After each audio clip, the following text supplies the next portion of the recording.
What's up, everybody? Super Crazy GM here, bringing the NBA 2K14 My GM gameplay. Guys, what's going on? This is the first game of the season with me using the rookies. Andrew Wiggins from 3, and we knocked that down real quick.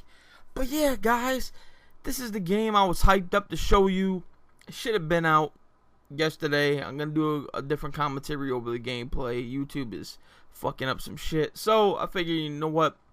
I'll just switch up the commentary real quick and re-edit a few things, stuff like that, just to make it a little bit more, give you guys a little bit longer video than I normally do. Oh, dang, I should knock that shot. Should have fell right there. Come on, Parker, man. But anyways, come on, close out. For what you guys didn't see, I ended up re-signing Greg Monroe. I know I traded him away, but I ended up signing him again in the he was a free agent in the offseason. So, I brought him back. It doesn't mean I'm going to keep him. I just needed a center for now because I don't have any backup centers. If you've seen my team right now, I just didn't even pay attention to what the hell I was doing. I was in the draft. I was just drafting the best player available, and I ended up having literally 5 freaking small forwards and just not enough big men. So, don't think this is the final team right here because I'm going to be making tweaks. Greg Monroe will be traded again, so just be on the lookout for that. Like I said, I'm still making a ton of tweaks with this roster until I could get a team that I'm satisfied with using. But all the rookies are staying intact, as you know.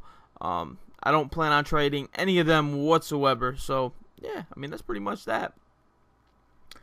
I want to talk about let's see, what the hell is going on right now? The Mavericks. That's what I wanted to talk about. I wanted to talk about the Mavericks. Now, the Mavericks, I mean, a lot of people are sleeping on the Mavericks and stuff like that. I mean, the only guys that they really lost,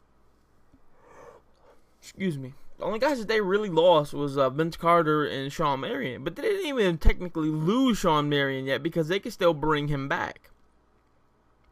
He was probably their best defender. But, I mean, they upgraded, I mean, across the board, man. I mean, really, if you think about it. And they got younger as well. So, let me lay it all out for you. They got Chandler Parsons, who's I think is only in his 2nd or 3rd year in the league, something like that. Young, up-and-coming small forward. I really like the dude's game. That's an improvement right there. So, they got Chandler Parsons. They got Jameer Nelson. Al-Farouq Aminu, mind you, the last 2 I just named are on vets minimum deals, which is just bananas. Richard Jefferson, another small forward, used to play for the Nets, another vets minimum deal. I mean, they traded for Raymond Felton and Tyson Chandler. A lot of people are like, oh my God, but they got Felton. Felton's not that good. But did they not remember that they still have Devin Harris, and they just got Jameer Nelson. So, technically, he could be their 3rd point guard. He doesn't even have to start, or he doesn't even have to be the man off the bench. They have options, and it's crazy. It is crazy. Their team got so much better. And a lot of people keep forgetting that, literally that the Mavericks took the Spurs to 7 games. Did they get blown out in the 7th game? Yes. But the fact that they took them to 7 games and they have, they've gotten a lot better. And the Spurs, they always stay intact. They really don't, go after too many, free agents like that or anything like that. But, they're always in contention every single year. They're either in the Western Conference Finals or something like that. So, for them, I mean, it's normal business pretty much as usual. But as far as the Mavericks go, man, they really improved. I would like to know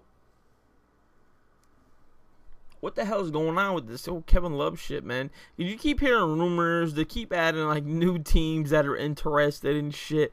Like the Bulls, they came out of nowhere. Supposedly the Bulls were offering Doug McDermott, Taj Gibson, and their other player, the other rookie, Metrodic. I can't even say the dude's name. I probably just torched the shit out of it. But they were offering him are those 3 players, and I think a pick or something like that for Kevin Love, and somebody else probably would have been also coming back with Kevin Love. So I mean, why would the Bulls do that? They just got Pau Gasol. I mean, we gonna move Pau to center? I mean, you could, but he's really a power forward, and Kevin Love is a power forward. He's not a center.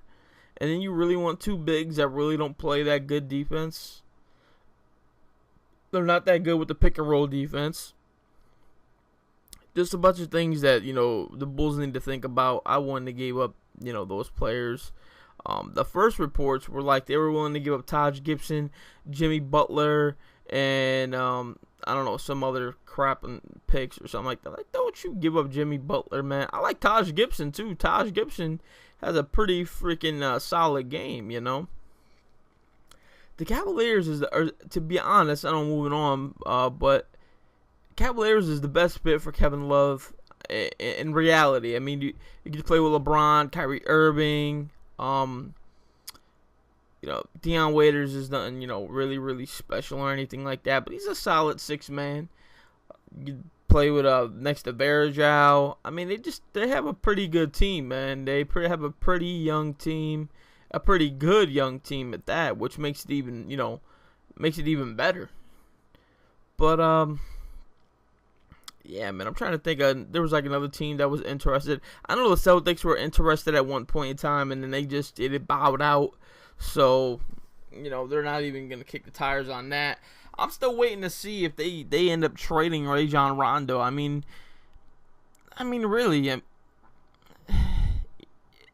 I wouldn't be surprised if they did trade Rondo.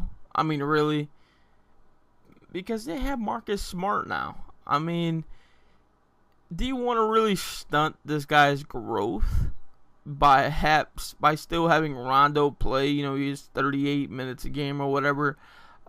I like Rondo, don't get me wrong, but he can't lead a team himself.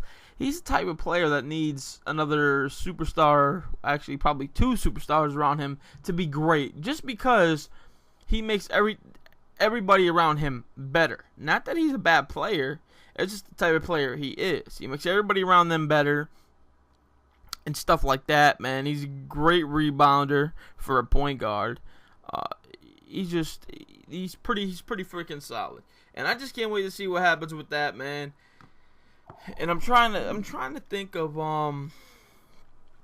who else, who else can I talk about? The Nets, they signed their draft picks. Nets never have anything ever going on though. It's always the same old shenanigans with the Nets. So nothing special. Andre Blatch is still out there, which is crazy, because I mean that's just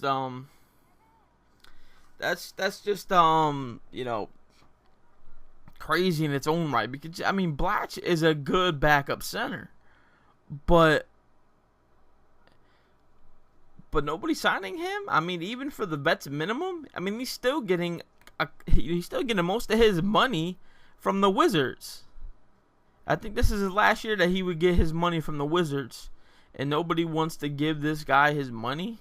I mean, that's just insane.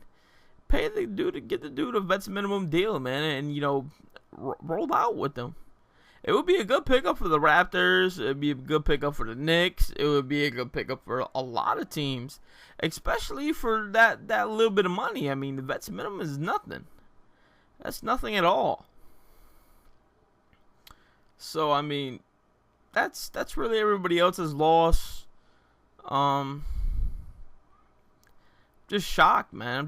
I'm really shocked that nobody's grabbed him yet. There's some other players out there, but I can't think of them off the top of my head that are solid players that I mean teams could pick up, and it would help out some teams. But as you guys know, there's always these enter-the-bench players, man, that shouldn't be on teams. And then you have veterans that, are free agents and never, ever get picked up. And it's mind-boggling that shit like this happens. And I'm not surprised, that stuff like this happens. But, it's just crazy, man. It's just crazy.